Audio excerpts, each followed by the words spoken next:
The Giver by Lois Lowry, Chapter 9. Now, for the first time in his 12 years of life, Jonas felt separate, different. He remembered what the chief elder had said, that his training would be alone and apart. But his training had not yet begun, and already, upon leaving the auditorium, he felt the apartness. Holding the folders she had given him, he made his way through the throng, looking for his family unit and for Asher. People moved aside for him. They watched him. He thought he could hear whispers. "Ash," he called, spotting his friend near the rows of bicycles. "Ride back with me?" "Sure." Asher smiled his usual smile, friendly and familiar, but Jonas felt a moment of hesitation from his friend, an uncertainty. "Congratulations," Asher said. "You too," Jonas replied. "It was really funny when she told us about the smacks. You got more applause than almost anybody else." The other new 12s clustered nearby, placing their folders carefully into the carrying containers on the backs of the bikes. In each dwelling tonight, they would be studying the instructions for the beginning of their training. Each night for years, the children had memorized the required lessons for school, often yawning with boredom. Tonight, they would all begin eagerly to memorize the rules for their adult assignments. "Congratulations, Asher," someone called. Then that hesitation again. You too, Jonas." Asher and Jonas responded with congratulations to their group mates. Jonas saw his parents watching him from the place where their own bicycles were waiting. Lily had already been strapped into her seat. He waved. They waved back, smiling, but he noticed that Lily was watching him solemnly, her thumb in her mouth. He rode directly to the dwelling, exchanging only small jokes and unimportant remarks with Asher. "See you in the morning, Recreation Director," he called, dismounting by his door as Asher continued on. "Right, see you," Asher called back. Once again, there was just a moment when things weren't quite the same, weren't quite as they had always been through the long friendship. Perhaps he had imagined it. Things couldn't change with Asher. The evening meal was quieter than usual. Lily chattered about her plans for volunteer work. She would begin, she said, at the nurturing center, since she was already an expert at feeding Gabriel. "I know," she added quickly when her father gave her a warning glance. "I won't mention his name. I know I'm not supposed to know his name." "I can't wait for tomorrow to come," she said happily. Jonas sighed uneasily. "I can," he muttered. "You've been greatly honored," his mother said. "Your father and I are very proud."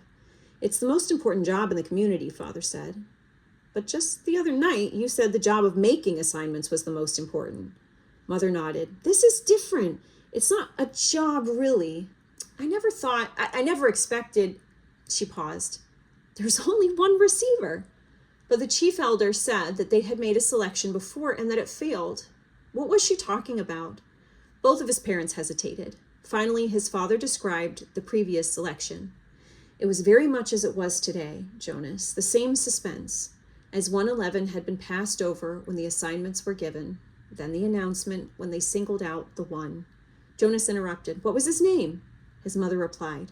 "Her, not his. It was a female. But we are never to speak the name or to use it again for a new child." Jonas was shocked. A name designated not to be spoken indicated the highest degree of disgrace. "What happened to her?" he asked nervously. But his parents looked blank. "We don't know," his father said uncomfortably. "We never saw her again." A silence fell over the room. They looked at each other. Finally, his mother, rising from the table, said, "You've been greatly honored, Jonas, greatly honored." Alone in his sleeping room, prepared for bed, Jonas opened his folder at last. Some of the other 12s, he had noticed, had been given folders thick with printed pages. He imagined Benjamin, the scientific male in his group, beginning to read the pages of rules and instructions with relish. He pictured Fiona smiling her gentle smile as she bent over the lists of duties and methods that she would be required to learn in the days to come. But his own folder was startlingly close to empty. Inside, there was only a single printed sheet. He read it twice. "Jonas, receiver of memory. 1.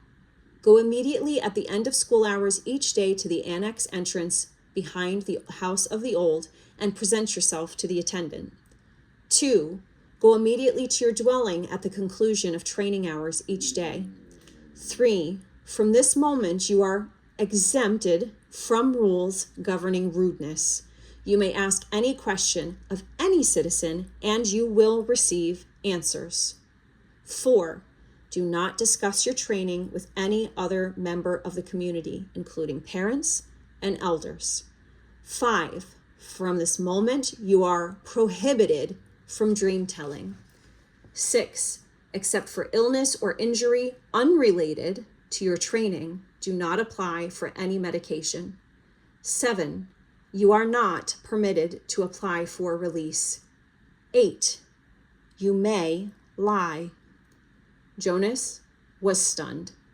What would have happened to his friendships, his mindless hours playing ball or riding his bike along the river? Those had been happy and vital times for him. Were they to be completely taken from him now?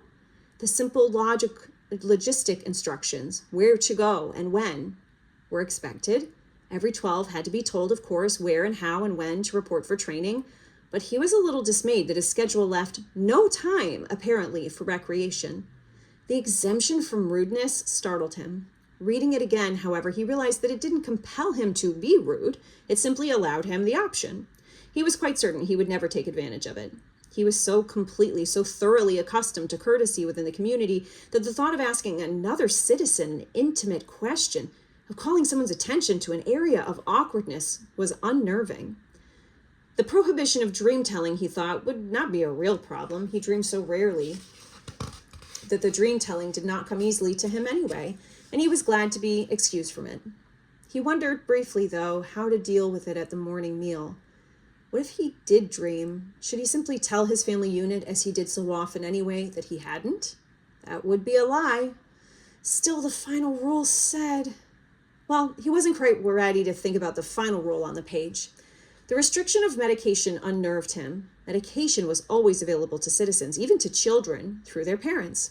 When he had crushed his finger in the door, he had quickly, gasping into the speaker, notified his mother. She had hastily requisitioned relief of pain medication, which had promptly been delivered to his dwelling. Almost instantly, the excruciating pain in his hand had diminished to the throb which was, now, all he could recall of the experience. Rereading rule number 6, he realized that a crushed finger fell into the category of unrelated to training. So if it ever happened again, and he was quite certain it wouldn't, he had been very careful near heavy doors ever since the incident, he could still receive medication. The pill he took now each morning was also unrelated to training, so he would continue to receive the pill. But he remembered uneasily what the chief elder had said about the pain that would come with his training. She had called it indescribable. Jonas swallowed hard, trying without success to imagine what such pain might be like, with no medication at all. But it was beyond his comprehension. He felt no reaction to rule number 7 at all. It had never occurred to him that under any circumstance ever he might apply for release. Finally, he steeled himself to read the final rule again. He had been trained since earliest childhood, since his earliest learning of language, never to lie. It was an integral part of the learning of precise speech. Once, when he had been a 4, he had said, just prior to the midday meal at school, "I'm starving." Immediately, he had been taken aside for a brief, private lesson in language precision. He was not starving, it was pointed out. He was hungry. No one in the community was starving, had ever been starving, would ever be starving. To say starving was to speak a lie. An unintentional lie, of course, but the reason for precision of language was to ensure that unintentional lies were never uttered.